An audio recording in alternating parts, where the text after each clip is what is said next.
Russian forces are actively attempting to breach the defenses of the Ukrainian army as they advance towards Kurakhovo in the Pokrovsk district of Donetsk Oblast.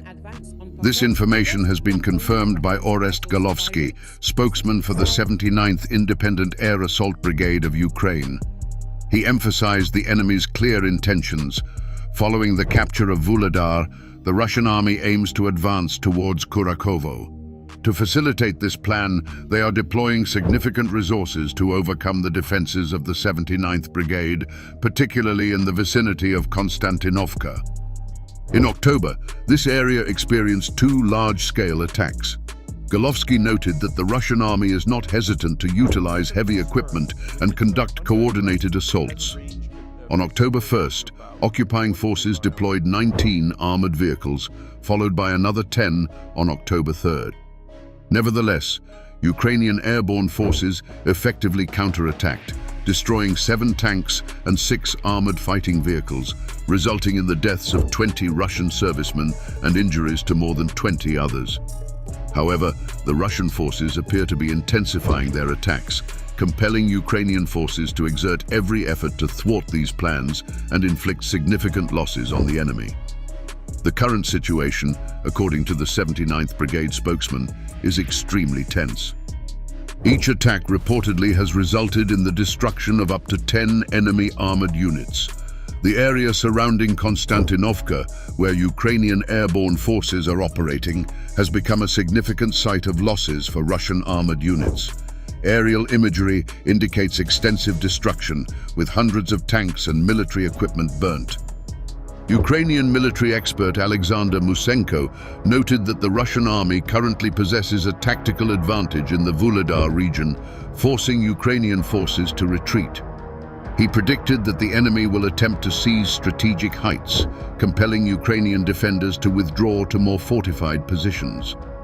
Ivan Stak, a military analyst and employee of the Security Service of Ukraine, echoed this sentiment, stating that the Russian occupation forces are focusing on splitting the Donetsk region into northern and southern segments to achieve complete control over the area. In August, the Ukrainian army recorded notable successes in reclaiming territory in Russia's Kursk region. However, this endeavor required sacrificing several cities in the east. Forbes analyst David Axe reported that the 21st Mechanized Brigade was actively engaged in the Kursk offensive, utilizing advanced Western tanks such as the STV-1, STV-122, and Leopard 2A6. The two vehicles differ primarily in the length of their main guns. However, social media videos have captured one of these tanks being destroyed by a drone strike or by a mine near the village of Veselovo. Axe emphasized the rarity of these tanks for Ukraine, which is set to receive only 10 STV-1 STV-122s from Sweden and 21 Leopard 2A6s from Germany and Portugal in 2023, leaving approximately 20 operational in the spring, all designated for the 21st Mechanized Brigade. The situation is further complicated by Sweden's and Germany's focus on maintaining their tank units, hindering the provision of additional advanced tanks to Ukraine. Meanwhile, other Ukrainian brigades, such as the 33rd and 155th, primarily operate older Leopard 2A4s, supplemented by newer tanks to address battlefield losses. Despite fielding more modern tanks, the 21st Mechanized Brigade has incurred serious losses, with at least one tank reportedly destroyed in the Kursk region by an FPV drone attack. The ongoing deployment of advanced tanks by Ukrainian commanders in these operations reflects a determined effort to expand the offensive, even at the cost of sacrificing strategic regions and critical infrastructure. Additionally, reports indicate that the Russian military is experiencing ammunition shortages due to extensive attacks on its ammunition depots. According to Russian propagandist Yegor Guzenko, the shortage has been exacerbated by the destruction of ammunition depots in Toropets and Toret during intense fighting. Guzenko remarked that this situation is particularly troubling in areas where Russia is conducting large-scale offensive operations. He emphasized that the 98th Airborne Division and other units are encountering significant challenges, including issues with artillery shell supply, which have considerably diminished their combat effectiveness.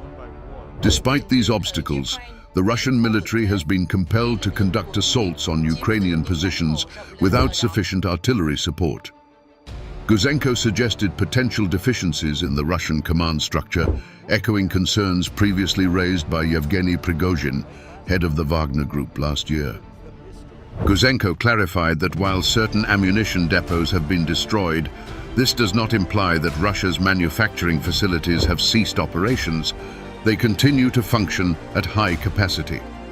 In response to the critical ammunition shortage, he acknowledged that recent intelligence revealed that a substantial attack by Ukrainian forces on the Torres depot in mid-September had significantly diminished Russia's artillery ammunition reserves, including Iskander missiles, 122mm guns, and aviation bombs, sufficient to impact Russia for at least the next 2 months.